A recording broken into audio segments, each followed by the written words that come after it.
இப்பொழுது நாம் தேவ செய்திக்குள்ளாய் நாம் கடந்து செல்வோமாக. தேவ செய்திக்கு ஆதாரமாக வேதத்திலிருந்து ஒரு வசனத்தை நாம் வாசிப்போம்.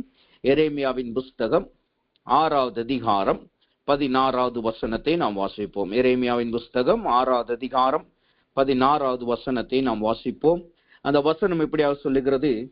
வழிகளிலே நின்று பூர்வ பாதைகள் எவை என்று கேட்டு விசாரித்து நல்ல வழி எங்கே என்று பார்த்து அதிலே நடவுங்கள். அப்பொழுது உங்கள் ஆத்துமாவுக்கு இளைப்பாறுதல் கிடைக்கும் என்று கர்த்தர் சொல்லுகிறார். அவர்களோ நாங்கள் அதிலே நடக்க மாட்டோம் என்கிறார்கள். அந்த வசனத்தின் முதல் பகுதி மீண்டும் ஒரு விஷயம் வாசிக்கிறேன். வழிகளிலே நின்று பூர்வ பாதைகள் எவை என்று கேட்டு விசாரித்து நல்ல வழி எங்கே என்று பார்த்து அதிலே நடவுங்கள்.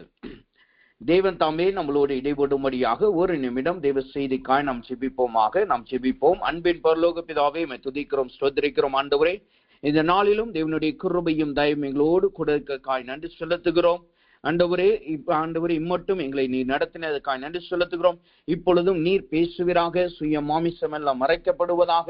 உடைய வார்த்தை எங்கள் இருதயத்திலே தங்கும்படியா எங்களுடைய ஆவி, ஆத்மா, சரீரம், சிந்தனை உடைய கரத்தில் ஒப்படைக்கிறோம். நீரே இடைப்பட்டர்களும் நீரே பேசுவீராக. இயேசுவின் நாமத்தில் ஜெபிக்கிறோம் நல்ல பிதாவே, ஆமேன், ஆமேன்.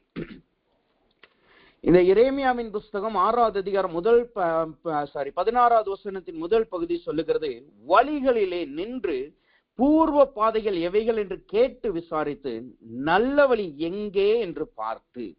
இன்றைக்கு நாம் தியானிக்க போகிற தேவ செய்தியின் தலைப்பு நல்ல வழி. நீங்கள் இந்த நாட்களிலே வழிகளை குறித்து நாம் தியானித்தோம் அல்லது வழிகளை குறித்து நாம் பார்த்தோம் என்றால், இன்றைக்கு இருக்கிற ஜனங்கள் அவர்கள் ஒவ்வொருவரும் ஒவ்வொரு விதமான வழிகளிலே கடந்து செல்லுகிறவர்களாய் காணப்படுகிறார்கள்.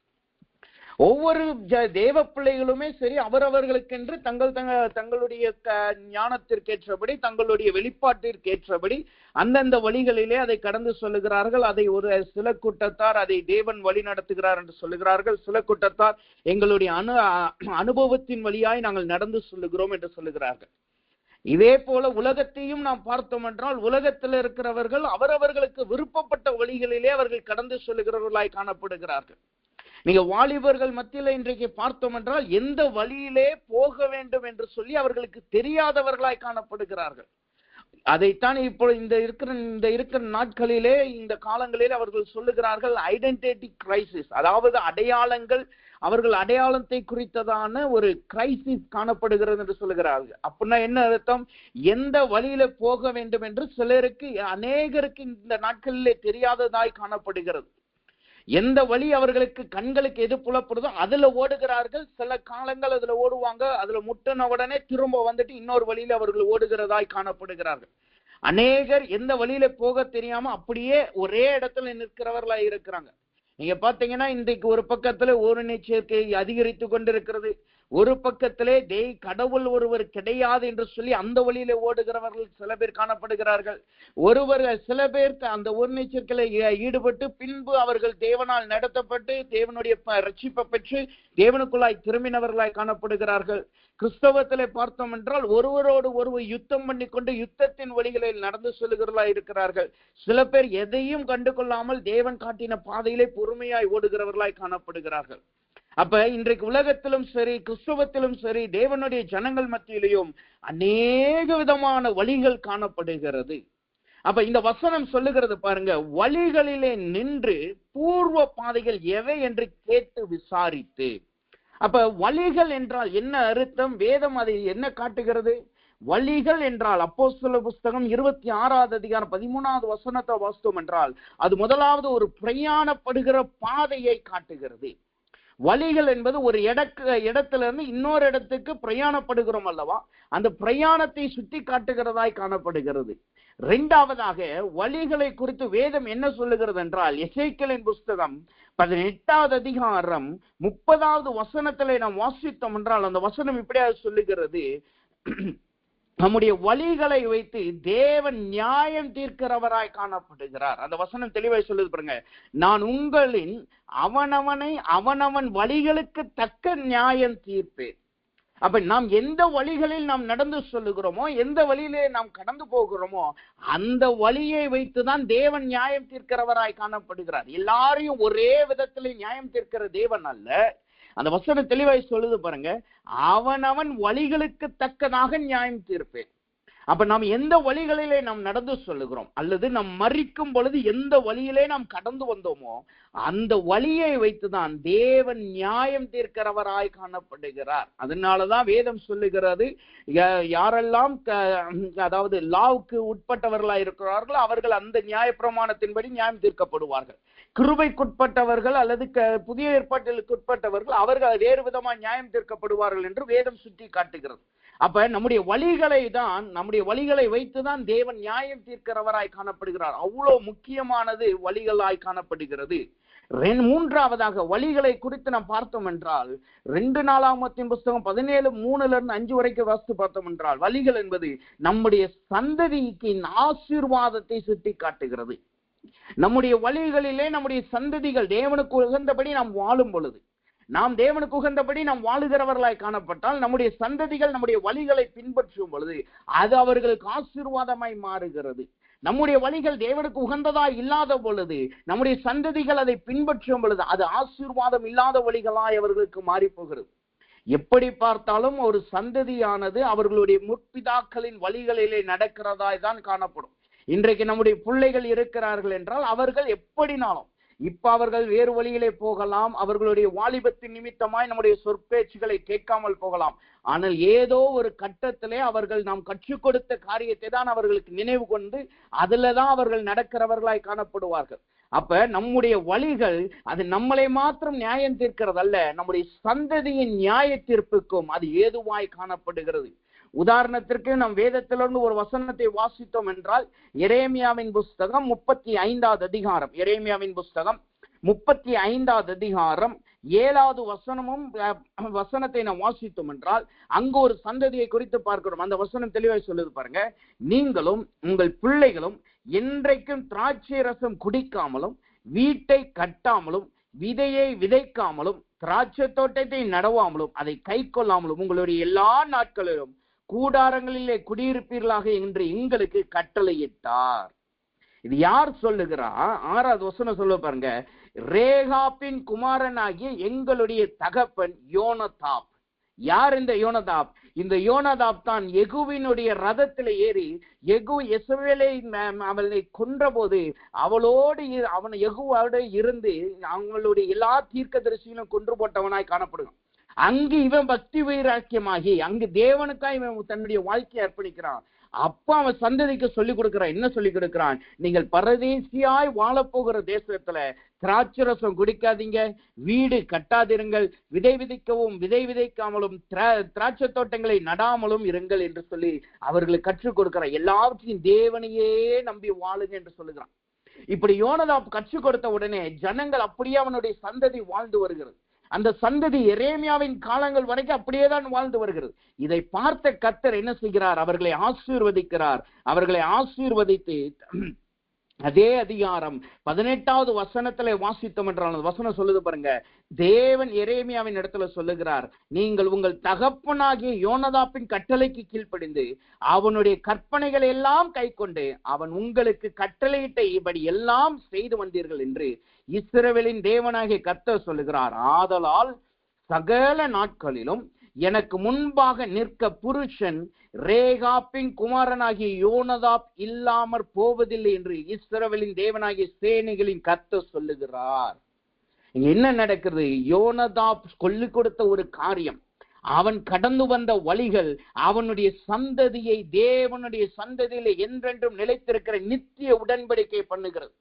நீங்க 2 இடங்கள்ல நித்திய உடன்படிக்கை பார்க்கலாம். ஒண்ணு, தாவீதினுடைய சந்ததியோடு தேவன் நித்திய உடன்படிக்கை பண்ணுகிறார், தாவீதோடு பண்ணுகிறார். 2வது இங்க யோனதாப்பினுடைய வாழ்க்கையில பண்ணுகிறார். யோனதாப்பு என்றால் அவன் இடையில தான் தேவனுடைய பக்திக்குள்ள வந்தவன், ஆனால் அவனுடைய சந்ததிக்கு நித்திய உடன்படிக்கை பண்ணுகிறார். காரணம் என்ன? யோனதாப்பின் வழிகள் அவனுடைய சந்ததிக்கு ஆசீர்வாதமாய் மாறினது. இன்றைக்கு கர்த்தருடைய வசனம் நம்மளுக்கு சுட்டி காட்டுகிறது. என்ன சுட்டி காட்டுகிறது? நம்முடைய வழிகள் இன்றைக்கு எப்படி காணப்படுகிறது? நமக்கு அநேக வழிகள் நமக்கு முன்பாக இருக்கிறது. குறுகலான வழிகள் இருக்கிறது, நெடுகலான வழிகள் இருக்கிறது, அவல் வழிகள் இருக்கிறது, அக்கிரமத்தின் வழிகள் இருக்கிறது, நீதிமான்களின் வழிகள் காணப்படுது, அநேக வழிகள் இருக்கிறது. இதுல நம்மளுடைய வழிகள் நம்மளை நியாயம் தீர்க்கிறது மாத்திரமல்ல, நம்முடைய சந்ததியை அது நியாயம் தீர்க்கிறதாய் காணப்படுகிறது.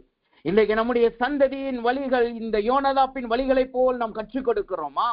நம்முடைய சந்ததிகள் நம்முடைய வழிகளை பின்பற்றி வரும் பொழுது அவர்கள் கர்த்தருடைய சந்நிதியிலே நிற்கிறவர்களாய் காணப்படுகிறார்களா என்று சொல்லி நம்முடைய வழிகளை இன்றைக்கு நாம் நிதானித்து பார்க்க வேண்டியது அவசியமாய் இருக்கிறது.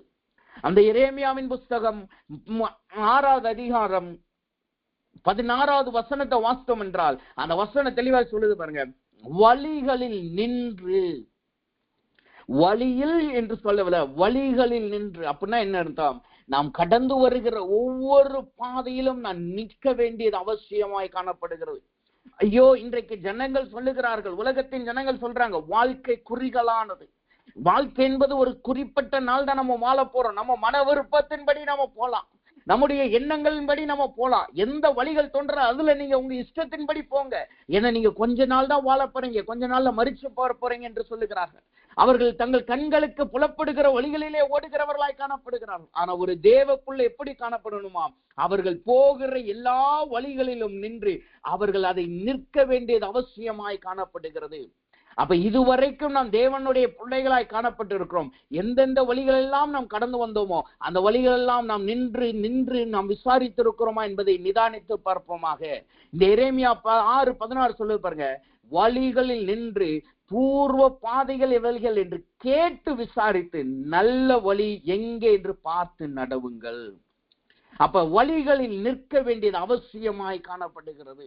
நம்முடைய வாழ்க்கையில் நல்ல வழிகளை நமக்கு கிடைக்க வேண்டும் என்றால், நம்முடைய சந்ததிக்கு நாம் நல்ல வழிகளை கொடுக்க வேண்டும் என்றால், நம்முடைய வழிகளிலே நாம் நிற்க வேண்டியது அவசியமாய் காணப்படுகிறது. அப்ப இந்த வசனம் சொல்லுகிறது வழிகளிலே நின்று என்று சொல்லுகிறது. வழிகளிலே நின்றுனா என்ன அர்த்தம்? அதனுடைய அர்த்தத்தை ஆகாய் புஸ்தகம் 1வது அதிகாரம் 7வது வசனத்தை நாம் வாசித்தோம் என்றால் அந்த வசனம் தெளிவாய் சொல்லுது பாருங்க. ஆகாய் புஸ்தகம் 1வது அதிகாரம் 7வது வசனம் சொல்லுகிறது. அவர்கள் ஆகாய் புஸ்தகம் 1வது அதிகாரத்தில் நாம் வாசித்தோம் என்றால் அந்த வசனம் தெளிவாய், அந்த வசனத்தை நான் வாசிக்கிறேன். ஆகாய் புஸ்தகம் 1வது அதிகாரம் 7வது வசனம் இப்படி சொல்லுகிறது. உங்கள் வழிகளை சிந்தித்து பாருங்கள் என்று சேனைகளின் கர்த்தர் சொல்லுகிறார். வழிகளிலே நின்று என்றால் என்ன அர்த்தம்? நாம் ஓடுகிற வழிகளிலே நின்று என்றால் என்ன அர்த்தம்? நாம் கடந்து வருகிற அல்லது நாம் போகிற பாதையை நாம் சிந்திக்க வேண்டிய ஜனங்களாய் நாம் காணப்படுகிறோம். அந்த வசனம் தெளிவாய் சொல்லுது பாருங்க. உங்கள் வழிகளை சிந்தித்து பாருங்கள். நீங்க எந்த வழியில நாம் நடந்து போகிறோம்? நாம் நடந்து போகிற வழிகள் நம்முடைய சந்ததிக்கு ஆசீர்வாதத்தை கொண்டு வருகிறதா, சாபத்தை கொண்டு வருகிறதா என்பதை நாம் சிந்தித்து பார்க்க வேண்டியது அவசியமாக இருக்கிறது. நாம் கடந்து போகிற வழிகள் தேவனுடைய வழிகளா அல்லது நம்முடைய வழிகள் நம்ம எப்படி நம்மளை நியாயம் தீர்க்க வேண்டியது என்பதை நாம் நிதானித்து பார்க்க வேண்டியது அவசியமாய் காணப்படுகிறது. ஏதோ நாம் பிறந்தோம், வளர்ந்தோம், ரட்சிக்கப்பட்டோம், அபிஷேகத்தை பெற்றுட்டோம், நாம் ஓட வேணும், கர்த்தருக்காக ஓடணும், குடும்பத்துக்காக ஓடணும்னு சொல்லி நாம் சும்மா ஓடுகிறவர்களாய் காணப்படக்கூடாது. அதனுடைய முடிவை நாம் சிந்தித்து பார்க்க வேண்டியது அவசியமாய் காணப்படுகிறது. அப்ப இங்க வசனம் சொல்லுகிறது உங்கள் வழிகளை நீங்கள் சிந்தித்து பாருங்கள். அப்ப சிந்தித்து பாருங்கள் என்றால் என்ன அர்த்தம்? எப்படி நாம் சிந்தித்து பார்க்கணுமாம்? சங்கீதங்களின் புஸ்தகம் 119வது சங்கீதம் 59வது வசனத்தை நாம் வாசித்தோம் என்றால் அந்த வசனம் தெளிவாய் சொல்லுது பாருங்க. என் வழிகளை சிந்தித்து கொண்டு என் கால்கள் உம்முடைய சாட்சிகளுக்கு நேராக திருப்பினேன். நம்முடைய வழிகளுக்கு நின்று அல்லது நம்முடைய வழிகளை சிந்தித்து பார்த்தல் என்றால் என்ன அர்த்தம்? அது தேவனுடைய சாட்சிக்கு நேராய் நம்முடைய கால்களை நாம் திருப்ப வேண்டியது அவசியமாய் இருக்கிறது. எந்தெந்த நேரங்கள்லாம் நம்ம வழி தவறி போகிறோமோ, எந்தெந்த நேரங்களெல்லாம் நாம் வழி விலகி போகிறோமோ அப்பொழுதெல்லாம் நாம் தேவனுடைய சாட்சிக்கு நேராய் நம்முடைய கால்களை திருப்பணும். அங்கு தாவீதுக்காரன் தெளிவாய் சொல்லுகிறான் பாருங்க. என் வழிகளை சிந்தித்து கொண்டு என் கால்களை உம்முடைய சாட்சிகளுக்கு நேராய் திருப்புகிறேன். அப்படின்னா என்ன அர்த்தம்? சொல்லுகிறான், என்னுடைய கால்கள், என்னுடைய வழிகள், நான் போற பாதை இப்ப தேவனுக்கு நேராய் இல்ல. அதனால ஒவ்வொரு முறை நான் சிந்திச்சு பார்த்து அதை தேவனுக்கு நேராய் நான் திருப்பி கொள்ளுகிறேன். நான் உமக்கு நேராய் நான் திருப்பி கொள்ளுகிறேன். நான் ஓடுறேன், நான் நடக்கிறேன், நான் என் வழியில தான் போய்கிட்டு இருக்கேன். ஆனா சில நேரங்களிலே என்னுடைய வழிகள் தவறான பாதைகளிலே இருக்கிறபடியினால் என் கால்களை உமக்கு நேராய் திருப்பி உம்முடைய வழிகளிலே நான் நடந்து கொள்ளுகிறேன். இதுதான் ஒரு தேவ பிள்ளையினுடைய வாழ்க்கையில காணப்பட வேண்டிய மிகவும் முக்கியமான ஒரு காரியம். நாம் ஒவ்வொரு நாளும் நம்முடைய வழிகள் கர்த்தருடைய சாட்சிக்கு நேராய் இருக்கிறதா என்பதை நிதானித்து பார்க்க வேண்டும். கர்த்தருடைய சாட்சிக்கு நேராக நாம் திரும்பி இருக்கிறோமா என்பதை நிதானித்து பார்க்க வேண்டும். அப்ப இங்க வசனம் சொல்லுகிறது, முதலாவதாக வழிகளில் நின்று என்றால் இதை காட்டுகிறது, அது நம்முடைய வழிகளை சிந்தித்து கர்த்தருக்கு நேராய் திருப்புகிறதை காட்டுகிறது. அது தேவனுடைய சித்தம் இல்லாதபடி திரும்பும் பொழுது திரும்பவும் கர்த்தருக்கு நேராய் நம்மளை திருப்பி கர்த்தரோடு நாம் இணைத்துக் கொள்ளுகிறவர்களாய் காணப்பட வேண்டியது அவசியமாய் இருக்கிறது. இரண்டாவதாக இந்த வழிகளில் நின்று என்றால் எதை காட்டுகிறது? 1 தெசலோனிக்கேயரின் புஸ்தகம் 5வது அதிகாரம் 21வது வசனத்தை நாம் வாசித்தோம் என்றால் அந்த வசனம் சொல்லுது பாருங்க, எல்லாவற்றையும் சோதித்து பார்த்து நலமானதை பிடித்து கொள்ளுங்கள்.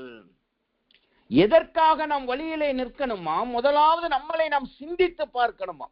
எந்த வழியில வர்றோம், நம்ம போற பாதை கரெக்டா, நம்ம போற பாதை நம்மளை தேவன் விட்டு விலகுதா, தேவனுடைய பாதையில ஒருதான் சிந்தித்து பார்க்கணும்.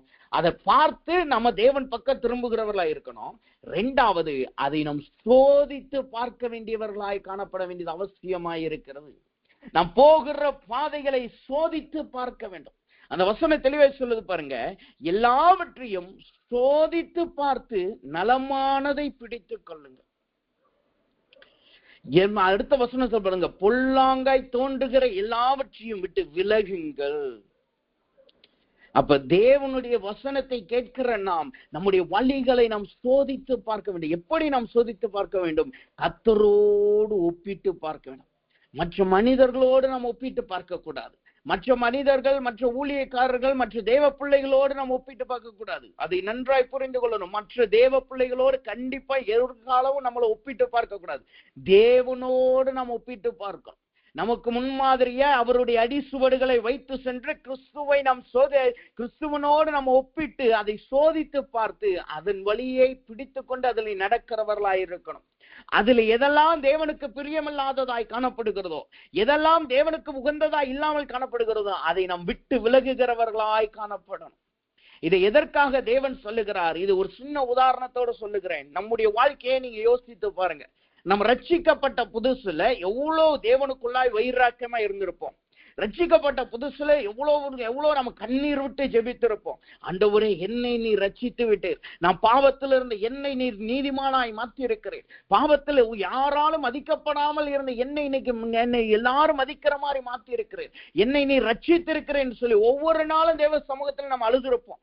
அடுத்து என்ன செஞ்சிருப்போம்? அதை கொண்டு போய் நம்ம மற்றவர்கிட்ட சொல்லியிருப்போம். நம்முடைய உறவினர்கள் இடத்திலேயோ, நம் வேகலை பார்க்கிறவர்கள் இடத்திலேயோ, அல்லது நம்மளை சுற்றி இருக்கிற ஜனங்கள் இடத்துல சொல்லிப்போம், நான் இப்படி இருந்தேன், கர்த்தர் என்னை ரட்சிச்சுட்டார், நீயும் தேவன் பக்கம் வா, உன்னையும் கர்த்தர் நேசிக்கிறார்னு சொல்லி கர்த்தருக்காய் நாம் ஓடுகிறவர்களாய் அவருடைய சாட்சியை நாம் பகிர்ந்து கொள்கிறவர்களாய் காணப்பட்டிருப்போம். அடுத்து கொஞ்ச நாள் என்ன நடந்திருக்கும்? அதை வைத்து நாம் அநேகருக்கு நாம் சாட்சியை அறிவிக்கிறவர்களாய் காணப்பட்டிருப்போம்.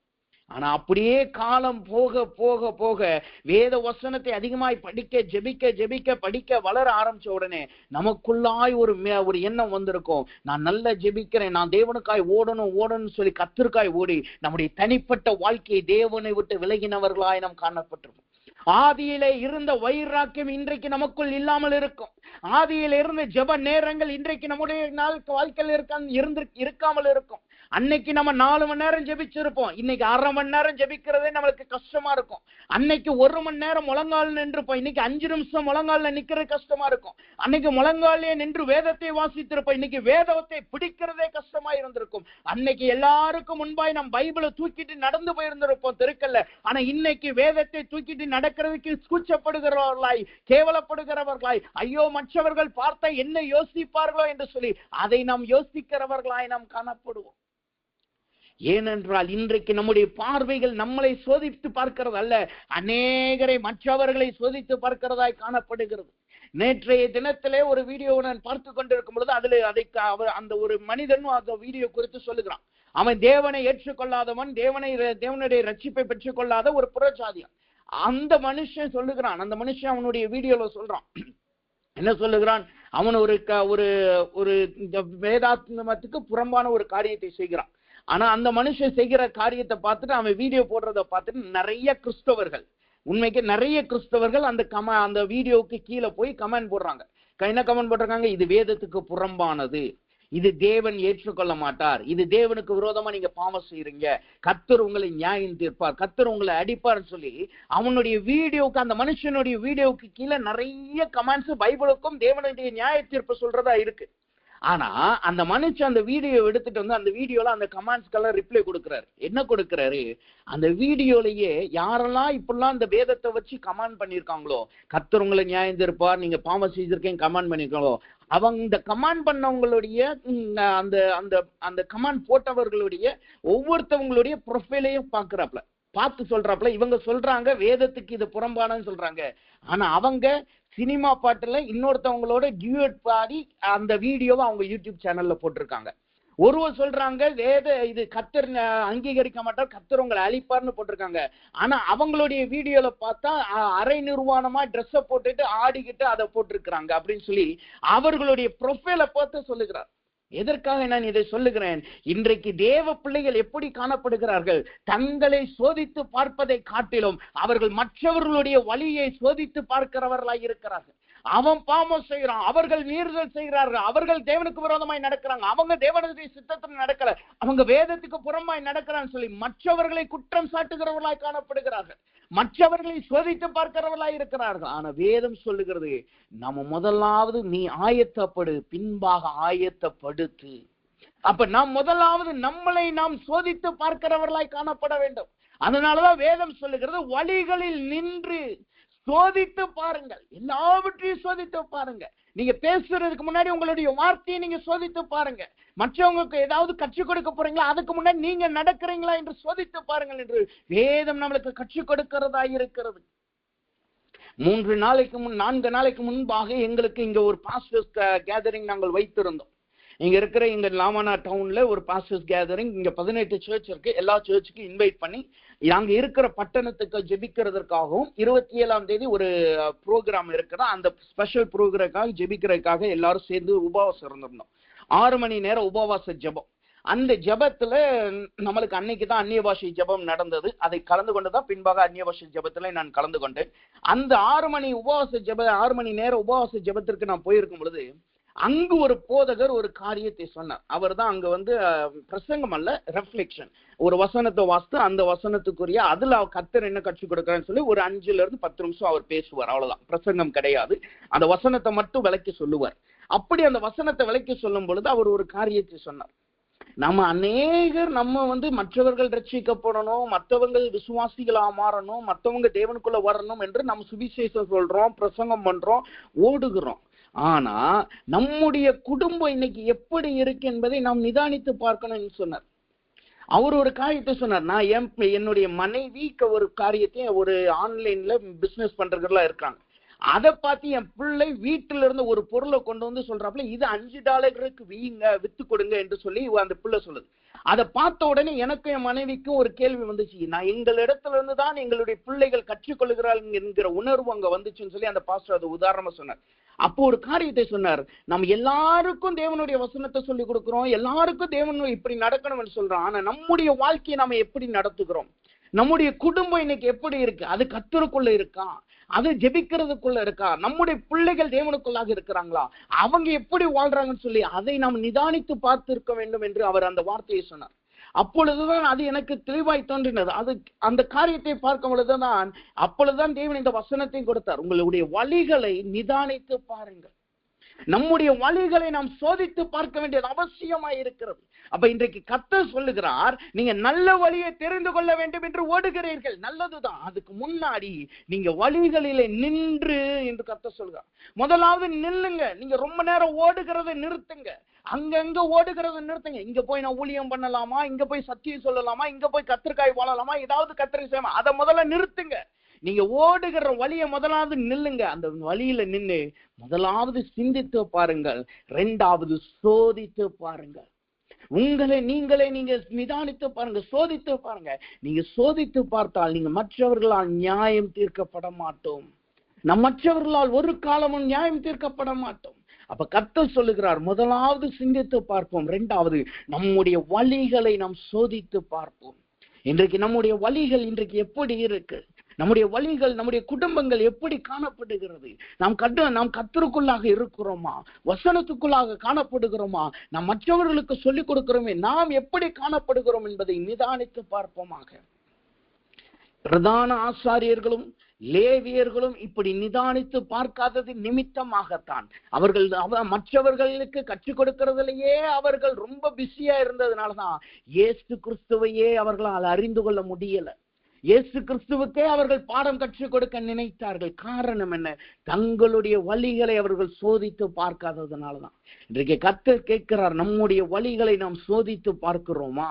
அது தேவனுக்கு உகந்ததாய் காணப்படுகிறதா என்பதை நாம் நிதானித்து பார்ப்போமாக. அப்போ 1 தெசலோனிக்கர் புஸ்தகம் 5வது அதிகாரம் 21வது வசனம் சொல்லுது, எல்லாவற்றையும் சோதித்து பார்த்து நலமானதை பிடித்துக் கொள்வோமாக. அப்ப வேதம் சொல்லுகிறது, நல்ல வழியை நாம் தெரிந்து கொள்ள வேண்டும் என்றால், நல்ல வழிக்கு முதலாவது நாம் செல்வதற்கு முன்பாக வழிகளிலே நிற்க நாம் கற்றுக்கொள்ள வேண்டும். எப்படி நிற்க வேண்டும்? சிந்தித்து பார்க்கிறவர்களாய் நிற்க வேண்டும். இரண்டாவது, சோதித்து பார்க்கிறவர்களாய் நிற்க வேண்டும். அப்படி சோதித்து அல்லது சிந்தித்து பார்த்தால் என்ன நடக்குமாம்? அல்லது எதற்காக நாம் சோதித்து பார்க்கணும், எதற்காக நாம் சிந்தித்து பார்க்கணுமாம்? வசனம் சொல்லுகிறது, நீதிமொழிகளின் புஸ்தகம் 14வது அதிகாரம் 12வது வசனம் சொல்லுது பாருங்க, மனுஷனுக்கு செம்மையாய் தோன்றுகிற வழி உண்டு, அது முடிவு மரண வழி. ஏன் நம்முடைய வழிகளை நாம் சிந்தித்து பார்க்கணும்? ஏன் நம்முடைய வழிகளை கர்த்தருக்குள்ளாய் சோதித்து பார்க்கணுமாம்? சில நேரங்களிலே நாம் மனிதர்களா இருக்கிறபடினால் நம் மனிதர்களின் வழிகளிலே நாம் ஓட ஆரம்பித்து விடுவோம். சில நேரங்களில் நாம் அநேக நேரம் நம் மனிதர்களா இருக்கிறபடினால் சில நேரங்களில் நம்முடைய மாம்சீகம் நம்மளை ஆளுகை செய்கிறதாய் காணப்படும். இதுதான் யூதாஸ் காரியத்தினுடைய வாழ்க்கையில நடந்தது. ஏன் கர்த்தர் நம்முடைய வழிகளை சோதித்து பார்க்க சொல்லுகிறார்? யூதாஸ் காரியத்தை அதனுடைய வழிகளை சோதித்து பார்க்காததுனால அவன் பணப்பையை சுமக்கிறவனாய் காணப்படுகிறபடினாலே அவன் மாம்சீகமாய் சிந்திக்க ஆரம்பித்தான். என்ன சிந்திக்க ஆரம்பித்தான்? இயேசுவை ஒரு நாள் கல்லெறிய பார்த்தார்கள், அவர் அங்கிருந்து மறைந்து போனார். அதே போல இன்னைக்கு நான் பிரதான ஆசிரியர்கிட்ட மாற்றி கொடுத்தேன்னா எனக்கு 30 வெள்ளி காசு கிடைக்கும், அதை வச்சு நான் உடைய ஜனங்களுக்கு போஷிக்கலாம். ஆனா இயேசுவோ அவர்களிடத்துல இருந்து மறைந்து போவார் என்கிற எண்ணத்திலே அவன் காணப்பட்டான். அவன் ஏற்கனவே இயேசுவினுடைய அற்புதத்தை பார்த்திருக்கான். இயேசு கல்லெறியப்படும் பொழுது அவர் மறைந்து போனார், அந்த இடத்துல இருந்து இல்லாமல் மறைந்து போனார் என்று வசனம் சொல்லுது. அந்த அனுபவத்தை பார்த்தபடியினால் இப்ப அவன் மாம்சீகமாய் சிந்திக்கிறான், மனித வழியிலே சிந்திக்கிறான். என்ன சிந்திக்கிறான்? நான் இன்னைக்கு திரும்பியும் நான் போய் செஞ்சேனா இந்த தடவை எனக்கு 30 வெள்ளி காசு கிடைக்கும், அதை வச்சு நான் மற்றவங்களுக்கு போஷிக்கலாம். ஏனென்றால் ஒரு ஸ்திரீ ஒரு தைலத்தை கொண்டு வந்து இயேசுவின் பாதத்தை கழுவும் பொழுது அங்கிருந்து சீசர்கள் சொல்றாங்க, இவ்வளவு விலையேறப்பட்ட தைலத்தை கொண்டு வந்திருக்கிறார் என்ற சீசர்கள் எண்ணங்கள் அநேக நேரம் பணத்தையும் மனிதர்களுடைய எண்ணங்களாய் காணப்பட்டது.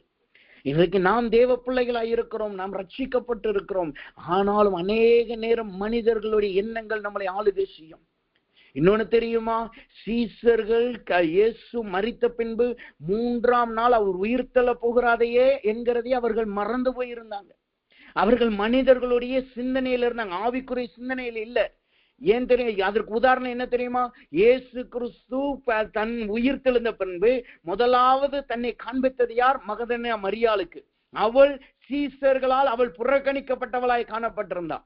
இரண்டாவது யாருக்கு காண்பித்தார்? எம்மாவூர் சீசர்களுக்கு. நீங்க எம்மாவூர் சீசர்களை குறிச்சு வேதத்துல படிச்சு பாத்தீங்கன்னா அந்த இடத்தை தவிர வேற எங்கேயும் அவங்க வந்திருக்க மாட்டாங்க. 3 வருஷம் இயேசுவோட ஊழியம் செஞ்சதுக்கான எந்த அடையாளமும் இருக்காது. அவர்கள் 12 சீசர்ல ஒருவர்களா இருந்தாங்கிறது எந்த அடையாளம் இருக்காது. ஆனா யாருக்கு இயேசு தன்னை வெளிப்படுத்தினார்? அந்த 2 எம்மாவூர் சீசர்களுக்கு தான். காரணம் என்ன? அவர்கள் எம்மாவூர் செல்லுகிற வழியிலே இயேசுவை தியானித்துக் கொண்டிருந்தார்கள். ஆனா சீசர்கள் என்ன செஞ்சாங்க?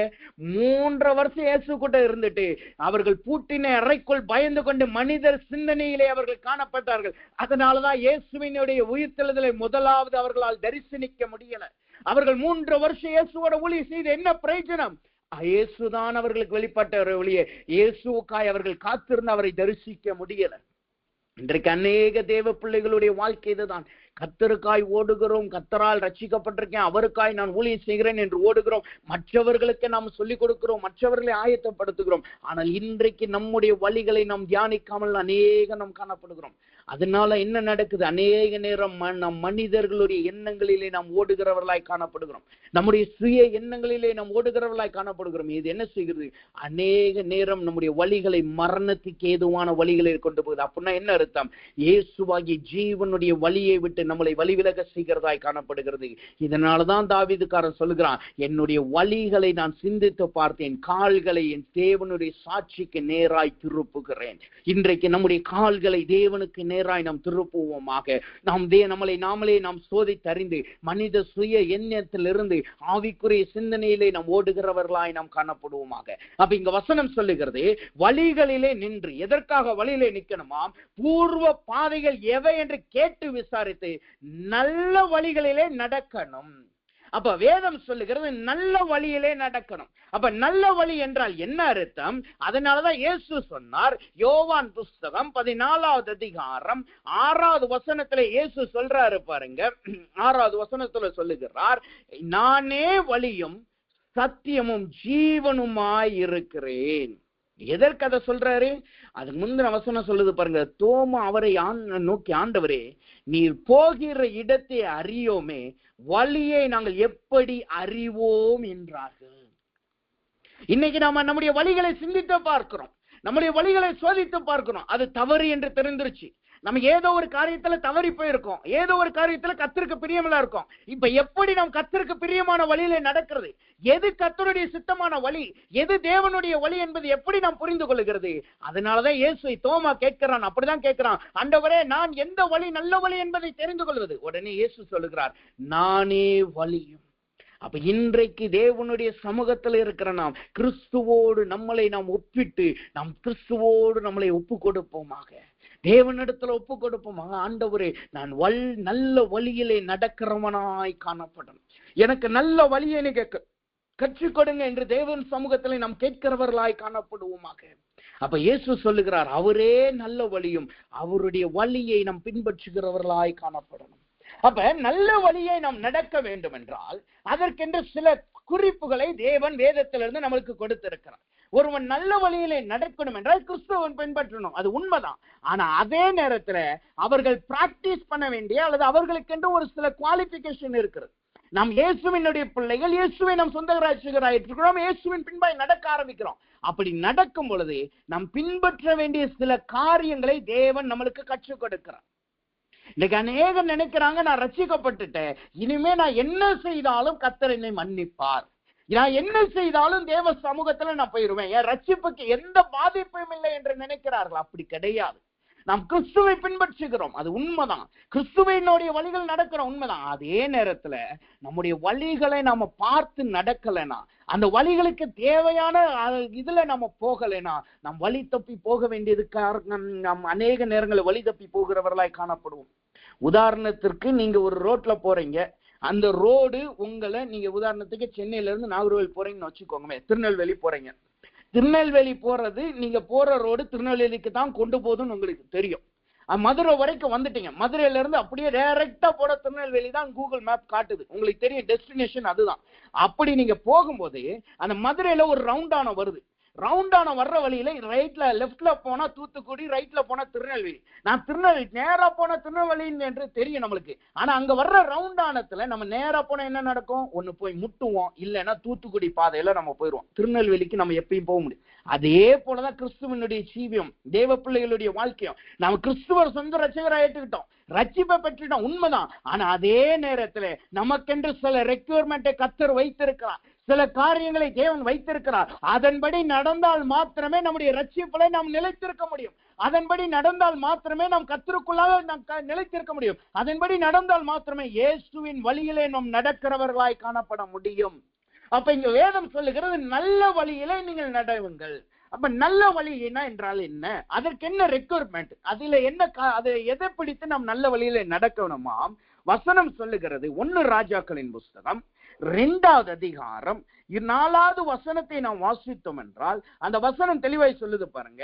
மோசேயின் நியாயப்பிரமாணத்தின் எழுதியிருக்கிறபடி உன் தேவனாகிய கர்த்தருடைய கட்டளைகளையும் கற்பனைகளையும் நியாயங்களையும் சாட்சிகளையும் கைக்கொள், அவர் வழிகளில் நடக்கும்படி அவருடைய காவலை காப்பாயாக. தேவன் தான் இஸ்ரவேல் ஜனங்களை நடத்துகிறார். தேவன் தான் நியாயாதிபதிகளை நியமிக்கிறார். தேவன் தான் அவர்களுக்கு மன்னாவை கொடுக்கிறார். தேவன் தான் அவர்களை கானானுக்கு கொண்டு போகிறார். ஆனாலும் கர்த்தர் ஒரு வார்த்தையை சொல்றாரு பாருங்க. என்ன வார்த்தையை சொல்றாரு? நீ வழிகளில் நடக்கும்படி அவருடைய காவலை காப்பாயாக. நீ நம்ம தேவனுடைய வழியிலே நடக்கிறவர்களாய் காணப்பட வேண்டும் என்றால், நாம் நல்ல வழியிலே நடக்க வேண்டும் என்றால், முதலாவது நாம் காவலை காக்கிறவர்களாய் காணப்படணும். நாம் காவலை காக்கிறவர்களாய் இருந்தால் மாத்திரமே நம்முடைய வழிகளை நாம் காத்துக்கொள்ள முடியும். நம்முடைய வழிகள் தேவனுக்கு உகந்த வழியா இருக்கும். அங்க மோசே தெளிவாய் சொல்லுகிறான் பாருங்க. மோசேயின் நியாயப்பிரமாணத்தில் எழுதியிருக்கிறபடி உன் தேவனாகிய கர்த்தருடைய கட்டளைகளையும் கற்பனைகளையும் நியாயங்களையும் சாட்சிகளையும் கைக்கொள்ள அவர் வழியிலே நடக்கும்படி அவருடைய காவலை காப்பாயாக. அந்த வசனம் என்ன சொல்லுகிறது? கட்டளையை கை கொள்ளணும், கற்பனைகளை கை கொள்ளணும், நியாயங்களை செய்யணும், சாட்சியை கை கொள்ளணும். இந்த நாளையும் நான் கை கொள்ளணும்னா முதலாவது நாம் காவலை காப்பவர்களாய் நாம் காணப்படணும். இன்றைக்கு கட்டளையை பின்பற்ற நாம் ஓடுகிறோம், கற்பனைகளை பின்பற்ற நாம் ஓடுகிறோம். இதுதான் உபதேசம் என்று அந்த உபதேசத்துல நிலைச்சு நிற்க ஓடுகிறோம். ஆனா இந்த உபதேசம், இந்த கற்பனைகள், கட்டளைகள், இந்த சாட்சிகள் எல்லாத்தையும் காத்து நடக்கணும்னா முதலாவது நம்மளுக்கு என்ன தேவை? அந்த வழியில நடக்கணும்னா நம்மளுடைய காவலை நாம் காக்கிறவர்களாய் காணப்படணும். அந்த வசனம் தெளிவாக சொல்வாங்க, அவருடைய காவலை காப்பாயாக. அப்ப தேவனுடைய காவலை காக்கிறது என்றால் என்ன அர்த்தம்? அவருடைய காவலை காத்தாதான் கட்டளை பின்பற்ற முடியும், கற்பனைகளை கை கொள்ள முடியும், சாட்சியாய் வாழ முடியும். அப்படின்னா அவருடைய காவலை காக்கிறதுனா என்ன அர்த்தம்? வசனம் சொல்லுகிறது 2 நாளாகமத்தின் புஸ்தகம் 13வது அதிகாரம் 11வது வசனத்தை நாம் வாசித்தோம் என்றால் அந்த வசனம் தெளிவாய் சொல்லுது பாருங்க. அவர்கள் தினந்தோறும் கர்த்தருக்கு சர்வாங்க தகன பலியையும் சுகந்த வாசனையாக தூபத்தையும் செலுத்தி காலையிலும் மாலையிலும் பரிசுத்தமான மேசையின் மேல் சமூக தப்பங்களை அடுக்கி வைக்கிறதையும் பொன் குத்து விளக்குகளின் அதன் விளக்குகளை சாயங்காலந்தோறும் ஏற்றுகிறதையும் விசாரிக்கிறார்கள். நாங்கள் எங்கள் தேவனாகிய கர்த்தரின் காவலை காக்கிறோம். காவலை காக்கிறோம் என்றால் என்ன அர்த்தம்? அங்கு 4 காரியங்கள் அவசியமாயிருக்கிறது. காவலை காக்கிறது என்றால் 4 காரியங்கள் அங்க அவசியமா இருக்கிறது. என்னென்ன காரியமாம்? 1, சர்வாங்க தகன பலியை செலுத்தணுமா. 2வது சுகந்த வாசனையை செலுத்தணுமா. 3வது சமூக தப்பங்களை அடுக்கணுமா. 4வது விளக்குகளை எரிய விடணுமா. இந்த 4 இருந்தால்தான் நாம் காவலை காக்க முடியும். அந்த காவலை காத்து நம்முடைய வழியில நடந்தால்தான் நாம் கற்பனைகளை பின்பற்ற முடியும், இயேசுவை பின்பற்ற முடியும், பரலோக ராஜ்யத்தை சுதந்திரிக்க முடியும், சாட்சியுள்ள வாழ்க்கை வாழ முடியும். அப்ப எந்தெந்த காரியங்களை நாம் காக்கணுமா? அங்க வசனம் சொல்லுவாங்க 4 காரியங்கள். அதை முழுசா விளக்கி சொல்ல நேரம் கிடையாது. ஏன்னா ஒவ்வொன்றும் ஒவ்வொரு சப்ஜெக்ட். அந்த ஒவ்வொரு சப்ஜெக்ட் எடுத்தா அது ஒவ்வொரு பிரசங்கமாய் மாறும், ஒவ்வொரு அநேக நேரங்கள் எடுக்கும். அதை நான் சுருக்கமாய் குறிப்பை மாத்திரம் நான் சொல்லி நான் கடந்து போகிறேன். அந்த 4 காரியங்கள் நம்முடைய வாழ்க்கையில காணப்படும். நல்ல வழியில நடக்கணும். முதலாவது என்னது? சர்வாங்க தகன பலி. சர்வாங்க தகன பலி என்றால் என்ன அர்த்தம்? வேதம் சொல்லுகிறது சர்வாங்க தகன பலி என்பது அது கர்த்தருக்கு படைக்கப்படுகிற பலி. அது என்ன என்றால் ஒரு தேவனுக்கென்று ஒரு விலகை எடுத்து அவரால் கொடுக்கப்பட்ட அந்த விலகை தகன பலியாய் கர்த்தருக்கு கொடுக்கணும். எல்லாமே சர்வாங்க தகன பலினா எல்லாத்தையும் கர்த்தர் எரித்து போடுவார், ஒன்றை தப்ப விட மாட்டார். அதுல இருக்க எல்லாமே தேவனுக்கென்று ஒப்பு கொடுக்கிறது. அதைத்தான் ரோமர் புஸ்தகம் 12வது அதிகாரம் 1வது வசனம் தெளிவாய் பவுல் எழுதுகிறார் பாருங்க. சர்வாங்க தகன பலி என்றால் என்ன அர்த்தமாம்? அந்த வசனம் சொல்லிதாய் சொல்லுதுங்க.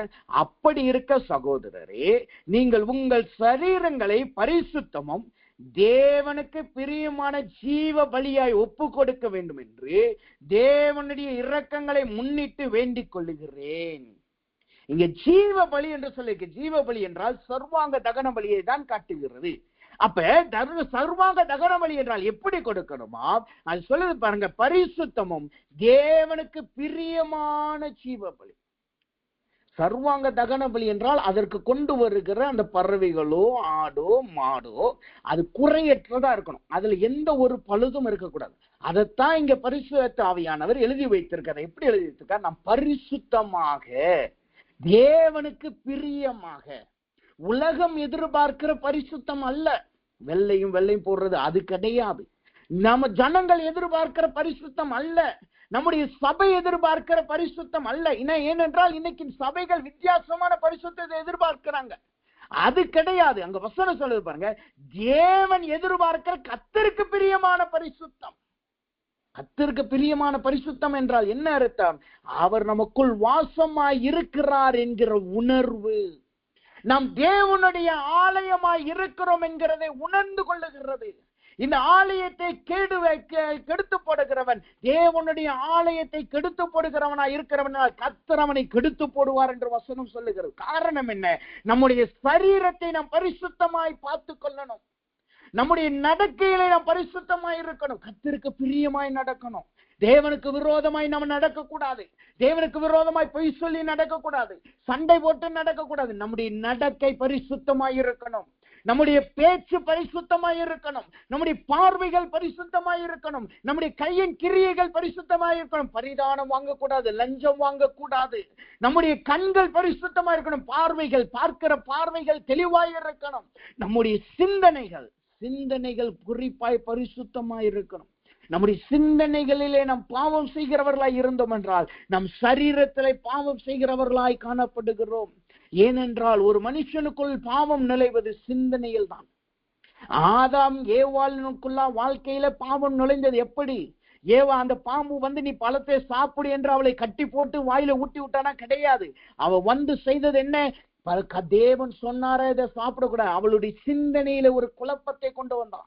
சிந்தனையில முதலாவது ஒரு பாவத்தை கொண்டு வந்தான். அந்த பாவம் தான் அவளுடைய சரீரத்தின் பாவமாய் மாறுகிறது.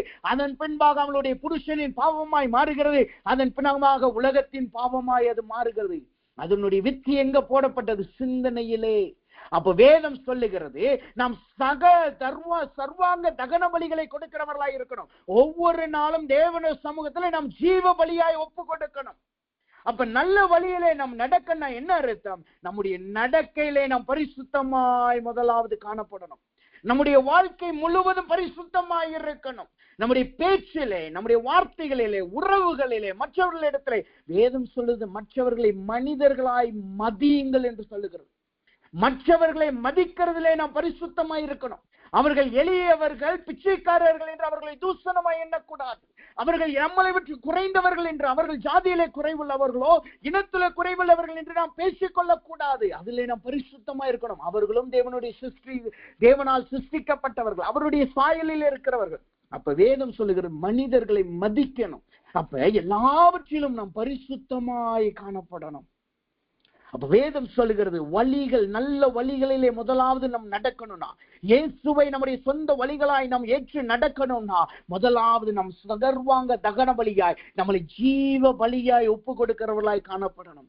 இரண்டாவது வசனம் சொல்லுது பாருங்க, சுகந்த வாசனை செலுத்தி. முதலாவது சர்வாங்க தகன பலியை செலுத்தி, இரண்டாவது சர்வாங்க தகன பலி இன்னொரு காரியத்தை எதை காட்டுகிறது என்றால் நம்முடைய இச்சைகளை, நம்முடைய ஆசைகளை தேவனுடைய சமூகத்தை ஒப்பு கொடுக்கிறதை காட்டுகிறது. ஒரு மிருகம் தேவனுடைய பலியிடப்பட்டுச்சுன்னா அதனுடைய சுய விருப்பங்கள் அது எதுவுமே அங்க இருக்காது. அது கர்த்தருக்கென்று ஒப்பு கொடுக்கப்பட்டுச்சு, அவ்வளவுதான். கர்த்தர் சுத்தமானா அதை பிளந்து போடுவார், கர்த்தர் சுத்தமானா அதை எரித்து போடுவார், கர்த்தர் சுத்தமானா அதை அப்படியே அவித்து விடுவார். அது சாம்பலாய், அது தேவ சித்தத்தின்படி நடக்கிறது. அப்ப சர்வாங்க தகன பலி என்றால் ஒண்ணு நடக்கை, நம்முடைய வாழ்க்கையில நாம் பரிசுத்தம் இருக்கணும். இரண்டாவது நம்முடைய இச்சைகள், நம்முடைய ஆசைகள் எல்லாவற்றையும் கர்த்தரிடத்தில் ஒப்பு கொடுத்து நடக்கணும். எனக்கு இது தேவையா இருக்கு என்று கர்த்தர்கிட்ட கேட்கறது தவறு கிடையாது. ஆனா அவங்க வச்சிருக்கிறாங்க அதனால எனக்கு வேணும்னு கேட்கறது தவறு. நம்முடைய ஆசைகள் அநேக இருக்கலாம், ஆனா நமக்கென்று உகந்தது சில காரியங்கள் தான். அதை கர்த்தர் கொடுப்பார். அதில் பொறுமையாய் நம்ம கூட பழகிக்கணும். இரண்டாவதாக அந்த வசனம் சொல்லுது பாருங்க, ஒண்ணு சர்வாங்க தகன பலியை செலுத்தணும், இரண்டாவது சுகந்த வாசனை செலுத்தி. சுகந்த வாசனை என்றால் என்ன அர்த்தம்? எபேசியரின் புஸ்தகம் 5வது அதிகாரம் 2வது வசனத்தை வாசித்தோம் என்றால் அந்த வசனம் சொல்லுகிறது, கிறிஸ்து நமக்காக தம்மை தேவனுக்கு சுகந்த வாசனையாக காணிக்கையாகவும் பலியாகவும் ஒப்பு கொடுத்து நம்மில் அன்பு கூர்ந்தது போல நீங்களும் அன்பிலே நடந்து கொள்ளுங்கள்.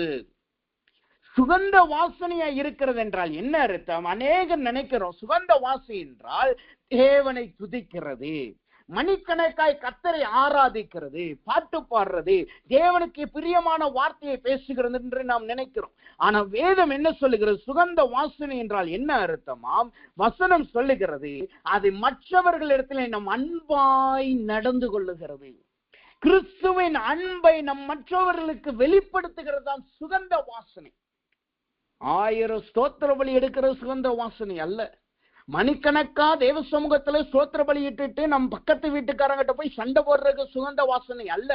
நம் மணிக்கணக்காய் தேவனை துதித்துட்டு நமக்கு பக்கத்துல இருக்கிறவங்க, நம்ம விட வேலை பார்க்கிறவங்கிட்ட எப்ப பார்த்தாலும் முறுமுறுத்துக்கிட்டு இருக்கோமே, அது கிடையாது.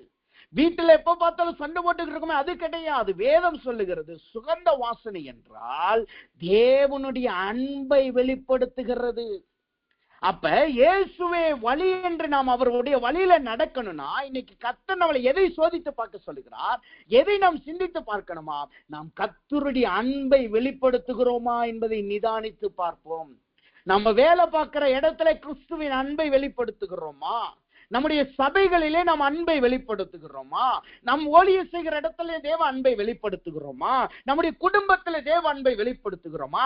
நம்முடைய உறவினர்களிடத்துல தேவ அன்பை வெளிப்படுத்துகிறோமா என்பதை அதை நிதானித்து பார்ப்போமாக. ஒருத்தவர்களை பார்த்துட்டு நம்ம முகத்தை திருப்பிட்டு போறோம்னா அங்கு நாம் சுகந்த வாசனையா இல்லை. ஒருத்தவர்களை பார்த்துட்டு நாம் மற்றவர்களிட்ட போய் குறைஞ்சொட்டுகிறோம் என்றால் அங்கு சுகவந்த வாசனை இல்லை. ஒருத்தவர்களை பார்த்துட்டு கோபப்பட்டோம் என்றால் அது இங்கு சுகவந்த வாசனை இல்லை. அப்ப இயேசு சொல்லுகிறார், நீங்க என் வழியில நடக்கணும், நல்ல வழியில நடக்கணும், இளைப்பாறுதல் இருக்குன்னா என்ன தேவை? முதலாவது நீங்க கர்த்தருக்கு சுகந்த வாசனையை செலுத்துகிறவர்களாய் காணப்படணும், தேவனுடைய அன்பை வெளிப்படுத்துகிறவர்களாய் காணப்படணும். அப்ப இன்றைக்கு நிதானித்து பார்ப்போம், நம்முடைய பிள்ளைகளுக்கு நாம் சுகந்த வாசனையை நாம் கற்றுக் கொடுக்கிறோமா? மற்றவங்கிட்ட இது நல்லா பழகுப்பா, அன்பா இரு என்று கற்றுக் கொடுக்கிறோமா? இன்னைக்கு எப்படி கற்றுக் கொடுக்கிறார்கள்? அநேக தேவ பிள்ளைகள் இப்படிதான் கற்றுக்கணும். அவங்களோட நான் பேச மாட்டேப்பா, நீயும் பேசுறாத. அவங்க உங்க அப்பாவுக்கு விரோதமா பேசிட்டாங்க, நீ அங்க போய் சண்டை போட்டு, நீயும் அங்க அவகிட்ட பேசாத. எதை காட்டுகிறது? நம்முடைய பிள்ளைகளுக்கும் நம்முடைய சந்ததிக்கு சாபத்தை வருவிக்கிறவர்களாய் நாம் காணப்படுகிறோம். ஏனென்றால் இயேசு சொன்னார், நாம் அவரை பகைக்கும் போது நமக்கு தம்முடைய அன்பை வெளிப்படுத்தினார். நம்மளை பகைக்கிறவர்களுக்கு நாம் தேவ அன்பை வெளிப்படுத்துகிறவர்களாய் காணப்படணும். இன்றைக்கு காய்மகரத்தோடு நடக்க கூடாது. மற்றவர்களை நாம் மன்னிக்காமல் நாம் இருந்தோம் என்றால் கர்த்தர் நம்மளை மன்னிக்க மாட்டார் என்றுதான் வேதம் சொல்லுகிறது. அப்ப வேதம் சொல்லுகிறது, இரண்டாவதாக நாம் எப்படி நாம் காவலை காக்க வேண்டுமா? சுகந்த வாசனை கொடுத்து காவலை காக்கிறவர்களாய் இருக்கணும். மூன்றாவதாக வேத வசனம் சொல்லுது பாருங்க, முக்கியமான சொல்லுது, சமூகத்த அப்பங்களை அடுக்கி. தகன பலி நம்மளுக்கு நன்றாக தெரியும், சுகந்த வாசனை தேவனுக்குடைய அன்பை வெளிப்படுத்துகிறது என்பதை பார்த்தோம். மூன்றாவதாக சமூகத்தப்பம். சமூகத்தப்பம் என்றால் என்ன அர்த்தம்? இது போஜன பலி கிடையாது. போஜன பலி வேறு, சமூகத்தின் அப்பம் என்கிறது வேறு. அது நன்றாய் நாம் புரிந்து கொள்ளணும். சமூகத்தின் அப்பம் என்பது 12 கோத்திரத்துக்கு 12 அப்பங்கள், தங்க பூசப்பட்ட அந்த தங்க தகடு புதிக்கப்பட்ட அந்த மேசை மேல வைக்கப்பட்டு இருக்கும். இது எங்க இருக்கும் என்றால் கர்த்தருடைய சந்நிதியில இருக்கும். ரெண்டாவது 12 கோத்திரத்துக்கு 12 அப்பம் இருக்கும். அது பெரிய 12 அப்பம் இருக்கும், புளிப்பில்லாத அப்பமா இருக்கும். அந்த 12 அப்பமும் 2 வரிசையா 6 அடுக்கப்பட்டிருக்கும்.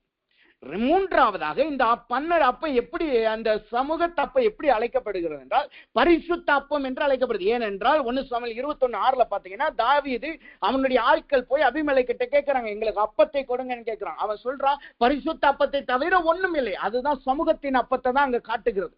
அப்ப சமூகத்தின் அப்பங்கிறது 12 அப்பம் கொண்டது. ரெண்டாவது அது 6 2 வரிசையை அடுக்கப்பட்டிருக்கும். மூணாவது கர்த்தருடைய சந்நிதியிலேயே காணப்படும். கர்த்தருடைய சந்நிதியை விட்டு எடுபட்டு போகாது. உதாரண வசனத்தை நீங்க பாத்தீங்கன்னா, அவருடைய சந்நிதியில இருக்கிறது பாத்தீங்கன்னா, யாத்ராமத்தின் புத்தகம் 25வது அதிகாரம் 30வது வசனம் சொல்லுது, சமூகத்தின் அப்பம் கர்த்தருடைய சந்நிதியை விட்டு நீங்காமல் இருக்கணும். அங்கிருந்து ஒரு அப்பத்தை எடுத்துனா இன்னொரு அப்பம் அங்க வைக்கப்படணும். 12 அப்பம் கண்டிப்பா எப்பயுமே இருக்கணும். அப்ப அந்த அப்பம் எப்படி காணப்படணுமா? நம்முடைய வாழ்க்கையில நாம் எப்படி காவல் கேட்கணுமா? சமூகத்தின் அப்பத்தை வைக்கிறவர்களாய் காவல் காக்கணுமா? அந்த வசனம் சொல்லுது பாருங்க. இந்த வசனத்தை நான் வாசிக்கிறேன். 2 நாளாகமத்தின் புஸ்தகம் 13வது அதிகாரம் 11வது வசனம் சொல்லுது, வசனம் சொல்லு பாருங்க, காலையிலும் மாலையிலும் பரிசுத்தமான மேஜையின் மேல் சமூகத்தின் அப்பங்களை அடுக்கி வைக்கிறதையும். இந்த சமூகத்தின் அப்பம் என்பது எதை காட்டுகிறது? அது தேவனுடைய வார்த்தையை காட்டுகிறது. எப்படிப்பட்ட தேவனுடைய வார்த்தையாம்? காலையும் மாலையும் நாம் தியானிக்கிறவர்களாய் இருக்கணும். இதத்தான் சங்கீதக்காரன் சங்கீதம் 1ஆம் அதிகாரம் 3ஆவது வசனத்தோடு சொல்றான், கர்த்தருடைய வசனத்துல இரவும் பகலும் தியானமாய் இருக்கிற மனுஷன் பாக்கியவான். அவருடைய சமூகத்தின் அப்பத்துல நாம் எப்பொழுதும் தியானிக்கிறவர்களாய் காணப்படணும். நம்முடைய வாழ்க்கையை எப்படி நாம் காவல் காக்கணுமாம்? தகன பலியை செலுத்தி காவல் காக்கணும், சுகந்த வாசனையா இருந்து காவல் காக்கணும். இரவும் பகலும் தேவனுடைய வசனத்தை தியானிக்கிறவர்களாய் இருக்கணும். கர்த்தருடைய வழியிலே நாம் நடக்க வேண்டும் என்றால் இரவும் பகலும் தேவனுடைய வசனத்தை தியானிக்கணும். இன்னைக்கு நாம தேவ வசனத்தை எவ்வளவு நேரம் தியானிக்கிறோம்? எவ்வளவு நேரம் வேதம் வாசிக்கிறதுக்கு நம்ம நேரங்களை ஒதுக்குறோம்? நைட்டு நாம் தேவத்தை வசனத்தை வாசிக்கிறோமா? பகல்ல வேத வசனத்தை வாசிக்கிறோமா? அப்படி வாசித்தோம் என்றால் கர்த்தருடைய காவலை பாதுகாக்கிறவர்களாய் நாம் காணப்படுகிறோம். மூன்றாவதாக வசனம் சொல்லுது பாருங்க, கடைசியா 4ஆவதாக விளக்கை ஏற்றி. எந்த விளக்கு? பொன் குத்து விளக்குகளை. பொன் குத்து விளக்கு என்பது எதை காட்டுகிறது? கிறிஸ்துவின் அக்கினி. கிறிஸ்துவின் அக்கினி. அதுதான் அப்போஸ்தலர் 2ஆவது அதிகாரத்திலே கிறிஸ்துவினால் அனுப்பப்பட்ட அக்கினிமயமான பரிசுத்த ஆவியானவரை காட்டுகிறது. அப்ப இது எதை சொல்லுகிறது? அந்த விளக்கு எப்ப எரியணுமா? 2 சொல்லுது பாருங்க, பொன் குத்து விளக்குகளை, அதன் விளக்குகளை சாயங்காலம் தோறும் ஏற்றி வைக்கிறதை விசாரிக்கிறேன். ஒவ்வொரு நாளும் இரவு சாயங்கால நேரத்துல நாம் கர்த்தரோடு உறவாடணும். எப்படி ஒவ்வொரு நாளும் இரவு இயேசு பிதாவோடு உறவாடி காலையிலே ஊழியம் செய்தாரோ, அதே போல் ஒவ்வொரு நாளும் நம் விளக்கை நம்முடைய வாழ்க்கையில ஏற்றுகிறவர்களாய் காணப்படணும். ஒவ்வொரு நாளும் இரவு நம் கர்த்தரோடு உறவாடுகிறவர்களாய் இருக்கணும். ஒவ்வொரு நாள் இரவு நம் பரிசுத்தவர்களாய் ஆவியானவரோடு உறவாடுகிறவர்களாய் இருக்கணும். அதுதான் பொன் குத்து விளக்குகள் நம்முடைய வாழ்க்கையில இருக்கிறதை காட்டுகிறது. இந்த நாளும் இருந்தால் என்ன நடக்குமா? அந்த வசனம் சொல்லுது, நாங்கள் எங்கள் தேவனாகிய கர்த்தரின் காவலை காக்கிறோம். கர்த்தரால் அந்த காவல் கொடுக்கப்பட்டிருக்கு. ஆனா அந்த காவலை எப்படி காத்துக்கொள்ளணுமா? தகன பலியாய் நம்மளை ஒப்பு கொடுத்து, சுகந்த வாசனையை தேவ அன்பை வெளிப்படுத்தி, இரவும் பகலும் தேவனுடைய வசனத்தை தியானித்து சமூகத்தின் அப்பத்தை எடுக்காமல் இருந்து, மூன்றாவதாக பொன் குத்து விளக்குகளை ஏற்றி. இந்த 4 நம்ம வாழ்க்கையில இருந்தா நம்ம நல்ல வழிகளிலே நாம் நடக்கிறவர்களாய் காணப்படுவோம். இதைத்தான் கர்த்தர் சொல்கிறார், வழிகளில் நின்று பூர்வ காலத்தின் வழிகளை விசாரித்து பாருங்கள். இன்றைக்கு உங்களுடைய வாழ்க்கையில இதை தியானிக்க பாருங்க. நம்முடைய வாழ்க்கையில இந்த 4 எதிலே நாம் உண்மையா இருக்கிறோம்? நாம் தேவனை நாம் ஒவ்வொரு நாள் நம்மளை ஜீவ பலியாய் ஒப்பு கொடுக்கிறோமா? நாம் தேவ அன்பை நம்முடைய இருக்கிறவர்களுக்கு நாம் வெளிப்படுத்துகிறோமா? தேவனோடு நாம் இரவும் பகலும் கர்த்தருடைய வசனத்தை தியானிக்கிறவர்களா இருக்கிறோமா? பரிசுத்தாவின் நிரப்புதல் ஒவ்வொரு நாள் இரவு நாம் தூக்கத்தை வெறுத்து கர்த்தரோடு உறவாடுகிற அன்பிலே நாம் காணப்படுகிறோமா? உறவாடுகிற பொன் குத்து விளக்குகளின் அனுபவத்திலே காணப்படுகிறோமா? இந்த 4 நம்முடைய வாழ்க்கையில இருந்தோம் என்றால் நாம் கர்த்தருடைய காவலை காக்கிறவர்களாய் காணப்படுகிறோம். அந்த வசனம் சொல்லுது, அவருடைய காவலை காத்து. தேவன் காவலை கொடுத்துட்டார், அதை காப்பாற்ற வேண்டியது நம்முடைய கடமை. தேவன் வழியை காண்பித்து விட்டார், அதிலே நடக்க வேண்டியது நம்முடைய கடமை. தேவன் நமக்கு நல்ல வழியை காண்பிக்கிறார், அதிலே நாம் தகன வழியாய் நாம் ஒப்பு கொடுத்து நடக்கணும். சுகந்த வாசனையாய் நாம் ஒப்பு கொடுத்து நடக்கணும். சமூகத்தின் அப்பத்தை வைத்து நாம் நடக்கணும். பொன் குத்து விளக்குகளை எரிய வைத்து நடக்கணும். இப்பொழுது எல்லோரும் நாம் கண்களை மூடுவோமாக. தேவனிடத்துல கேளுங்க, ஆண்டவரே, என்னுடைய வழிகளை நான் நிதானித்து பார்க்கிறேன், என்னுடைய வழிகளை நான் சிந்தித்து பார்க்கிறேன், ஆண்டவரே, என்னுடைய வழிகளை நான் சோதித்து பார்க்கிறேன் என்று கேளுங்க. இப்பொழுது பரிசுத்தாவின் உதவியை கேட்போமாக. ஆண்டவரே, என் வழிகளை நான் சோதித்து பார்க்க எனக்கு உதவி செய்யுங்க கேளுங்க. பரிசுத்த ஆவியானவர் நம்மளை நடத்துவாராக. எல்லோரும் ஒப்புக்கொடுங்க. நாம் ஜெபிப்போம். அன்பின் பரலோக பிதாவே, துதிக்கிறோம், ஸ்தோத்திரிக்கிறோம். ஆண்டவரே, இதனாலும் தேவனுடைய கிருபையும் தயவும் எங்களோடு நன்றி செலுத்துகிறோம். ஆண்டவரே, நல்ல வழியை தேர்ந்து அதில் நடவுங்கள் என்று கற்றுக் கொடுத்ததுக்காக நன்றி செலுத்துகிறோம். குறிப்பாய் காவலை காத்துக்கொள்ள எங்களுக்கு கற்றுக் கொடுத்த ஸ்தோத்திரம். பிள்ளைகளா எங்களுடைய வாழ்க்கையிலே ஒவ்வொரு நாளும் தகன வழியை, சர்வாங்க தகன வழியை ஒப்புக் கொடுக்க, ஒவ்வொரு நாளும் சுகந்த வாசனையை வெளிப்படுத்துகிறவர்களாய், ஒவ்வொரு நாளும் சமூகத்தின் அப்பத்தை பிடித்துக் கொள்ளுகிறவர்களாய், ஒவ்வொரு நாளுக்கு ஆண்டவரே பொன் குத்து விளக்கிலே தீவியை வைத்து தரித்துக் கொள்ளுகிறவர்களாய் காணப்பட எங்களுக்கு கிருபை செய்வீராக. ஆண்டவரே, தேவனுக்கு பிரியமான வழியிலே நடந்து ஒவ்வொரு நாளும் எங்களை சோதித்து பார்த்து நடக்க கர்த்தர் கிருபை செய்வீராக. அப்படி நன்றி செலுத்துகிறோம். எல்லா துதி கனமையும் உமக்கு செலுத்துகிறோம். இயேசுவின் நாமத்தில் ஜெபிக்கிறோம் நல்ல பிதாவே. ஆமென், ஆமென், ஆமென்.